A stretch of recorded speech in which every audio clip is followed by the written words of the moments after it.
ഈ പ്രവാസികളെക്കുറിച്ച് നമ്മൾ പലപ്പോഴും ചിന്തിക്കുന്നത് അവർക്ക് പരമസുഖമാണെന്നാണ്. അവർക്ക് ആഗ്രഹിക്കുന്നത് എന്തും അവിടെ നിന്ന് വാങ്ങിക്കഴിക്കാം, ഏത് വാഹനത്തിൽ വേണമെങ്കിലും യാത്ര ചെയ്യാം, ഏത് സാഹചര്യത്തെയും മറികടക്കാൻ പറ്റുന്ന കപ്പാസിറ്റി അവർക്കുണ്ട് എന്നൊക്കെ ചിന്തിക്കുന്ന ആളുകളാണോ നിങ്ങളുടെ ഭാര്യ അങ്ങനെയാണെങ്കിൽ, മക്കൾ അങ്ങനെയാണെങ്കിൽ ഒന്ന് ആലോചിക്കുക.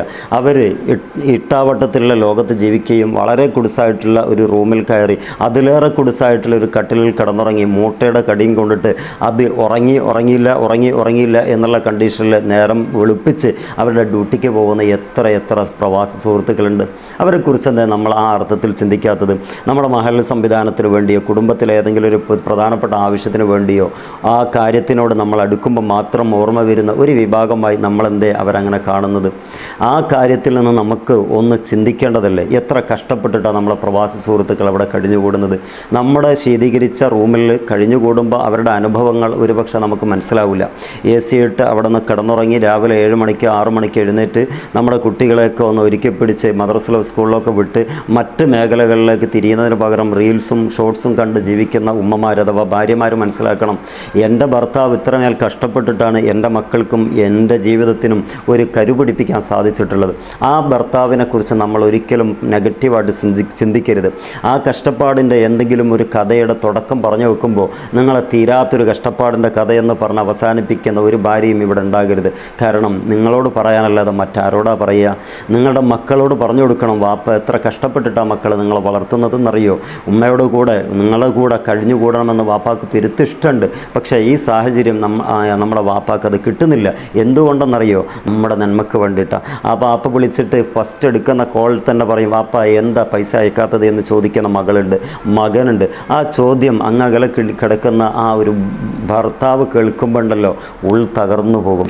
എൻ്റെ മകളെ ഒന്ന് സൗണ്ട് കേൾക്കട്ടെ എന്ന് കരുതിയിട്ട് എടുത്ത് വെച്ച ഫോണിൽ നിന്ന് തിരിച്ച് കേൾക്കുന്നത്, വാപ്പാക്കെന്താ പൈസ അയച്ചാൽ, വാപ്പാക്കെന്താ പിന്നെ അവിടെ പണി എന്നൊക്കെ ചോദിക്കുന്ന പുതിയ ജനറേഷൻ കുട്ടികളോടൊന്ന് പറയട്ടെ, മക്കളെ നിങ്ങളുടെ ഈ സുഖമുണ്ടല്ലോ, ഈ നല്ലൊരു ലോകത്ത് കഴിഞ്ഞുകൂടുന്ന വളരെ പരമാധികാരത്തോടുകൂടി എല്ലാ സംസാരവും നടത്താൻ പറ്റിയ ഈ ഒരാളുണ്ടല്ലോ, അതില്ലാതായി പോകുമ്പോൾ അറിയാം, കണ്ണ് പോയാലേ കണ്ണിൻ്റെ വില അറിയുള്ളൂ.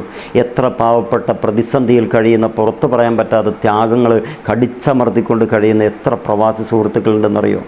എല്ലാ പ്രതിസന്ധിയും നമുക്ക് വേണ്ടി മറക്കുമ്പോൾ നമ്മളെടുത്തുനിന്നും ആ രൂപത്തിലുള്ള സംസാരങ്ങൾ വരുമ്പോൾ നിങ്ങളോട് ചോദിച്ച് ഒരിക്കലും പൈസ ഉണ്ടാവില്ല, അപ്പുറത്തെ ആളെ കണ്ടോ ഇപ്പുറത്തെ ആളെ കണ്ടോ എന്ന് അയൽവാസികളെ ചൂണ്ടിക്കാണിച്ചിട്ട് നമ്മുടെ ഭർത്താവിനെ വിലയിരുത്തുമ്പോൾ ഒന്ന് ആലോചിക്കണം സഹോദരിമാരെ.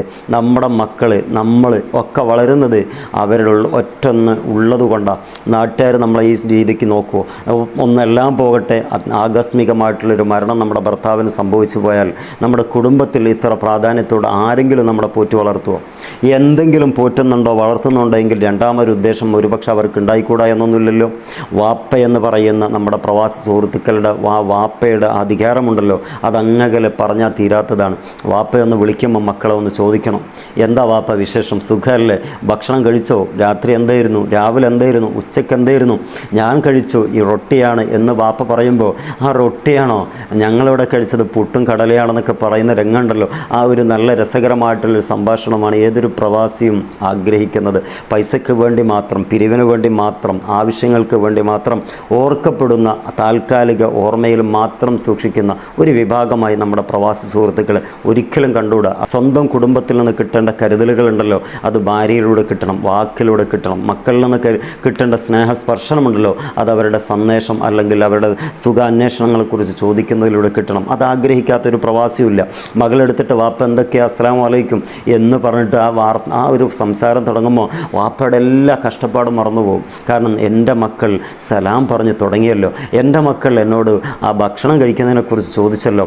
കഷ്ടപ്പാടിൻ്റെ നെല്ലിപ്പടിയും കണ്ടുകൊണ്ടിരിക്കുന്ന ഒരു പ്രവാസി ഇങ്ങനൊരു നാട്ടിൽ നിന്ന് കോള് വന്നിട്ട് ഇങ്ങനൊരു സംസാരം സ്വന്തം മക്കളിൽ നിന്ന് കേൾക്കുമ്പോൾ ആ പ്രതിസന്ധികളൊക്കെ മറന്നുകൊണ്ട് എൻ്റെ മക്കളെ എങ്ങനെയെങ്കിലും കരുപിടിപ്പിച്ച് ജീവിക്കണം, ആ മക്കൾക്ക് സുന്ദരമായിട്ടുള്ളൊരു ജീവിതം കെട്ടിപ്പടുത്തു കൊടുക്കണം എന്നറിയാതെ പ്രതിജ്ഞ എടുത്തു പോകുന്നുണ്ട്. പകരം എന്താ വാപ്പ എന്ന് പറയുന്ന നേരത്തെ പറഞ്ഞതുപോലെയുള്ള ഡയലോഗാണെങ്കിൽ വാപ്പ അങ്ങേയറ്റം വിഷമിച്ചു പോകും.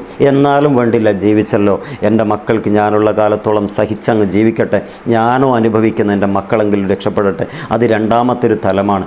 മക്കളെ വാപ്പയൊക്കെ വേണോ നിങ്ങൾ അറ്റാക്ക് വരുത്താതെ അവരെ സ്നേഹിച്ച് പിടിക്കുക. അവരെല്ലാ അർത്ഥത്തിലും ഒറ്റപ്പെട്ട് ജീവിക്കുമ്പോൾ പറയുമ്പോൾ നമ്മളുടെ വാക്കുകൊണ്ടെങ്കിലും അവരെ തലോടുക. നമ്മളൊന്ന് ആലോചിക്കുക, ഒറ്റയ്ക്ക് ജീവിക്കുന്നവരല്ലേ അവർ, ഏതാനും ചില സൗകര്യങ്ങളിൽ മാത്രം ഒതുങ്ങി ജീവിക്കുന്നവരല്ലേ. അതെല്ലാം എന്തിനു വേണ്ടിയാണ്? മെഴുകുതിരി പോലെ പ്രകാശിക്കുന്നത് നമ്മുടെക്ക് ചുറ്റുമുള്ള നമ്മൾ ജീവിക്കാൻ വേണ്ടിയിട്ടാണ്. അവരുടെ ജീവിതം അത്രമേൽ കുടുസായിരിക്കും. എന്നിട്ടും അല്ലലില്ലാതെ അലട്ടലില്ലാതെ നമ്മളെ കൊണ്ടുപോകുന്നുണ്ടോ? നമുക്ക് വേണ്ടിയിട്ട് അവർ ജീവിക്കുന്നത്. നമ്മുടെ സ്കൂൾ ഫീ അടക്കാൻ വേണ്ടി, മദ്രസ ചെലവുകൾക്ക് വേണ്ടിയിട്ട്, കുടുംബ ചെലവുകൾക്ക് വേണ്ടിയിട്ട് ഒക്കത്തിനും കൂടിയാണ് അവരവിടെ അധ്വാനിക്കുന്നത്. വരുമ്പോൾ കൈ നിറയെ മനസ്സ് നിറയെ സ്നേഹം കൊടുക്കാൻ നമുക്ക് സാധിക്കണം. അല്ലെങ്കിൽ വളരെ പ്രയാസമായിരിക്കും. ഓരോ കുടുംബത്തിൽ നിന്നും ഇറങ്ങിപ്പോകുന്ന ആ പ്രവാസി സുഹൃത്തുക്കൾ നമ്മളോട് ഇഷ്ടക്കുറവ് കൊണ്ടല്ല, ജീവിച്ച് തുടങ്ങിയില്ലേ, ഈ പ്രവാസ ലോകത്ത് വന്നു പോയില്ലേ, ഇനി എവിടെയെങ്കിലും എത്തിയിട്ട് ഇതിനൊരു അവസാനമുള്ളൂ എന്ന് ചിന്തിച്ച് കണ്ടിന്യൂ ചെയ്യുകയാണ്. പക്ഷെ അവർക്കൊരു അവസാനമില്ല. വരും വീണ്ടും പോവും, വരും വീണ്ടും പോവും. ജീവിതമെന്ന് പറയുന്നത് ഒരു യാത്രയായിട്ട് കേവലം ഒറ്റപ്പെടലായിട്ട് അവർ നടത്തിക്കൊണ്ടിരിക്കുകയാണ്. ഇവരെ നമ്മൾ ചേർത്ത് പിടിക്കണം.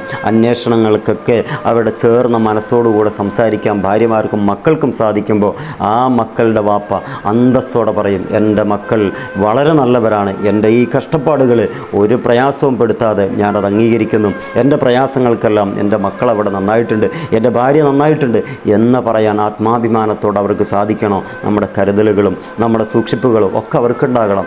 എങ്കിൽ മാത്രമേ പ്രവാസ ലോകത്ത് ഇനിയും മരിച്ചവരുടെ പെട്ടികൾ വരാതിരിക്കുകയുള്ളൂ.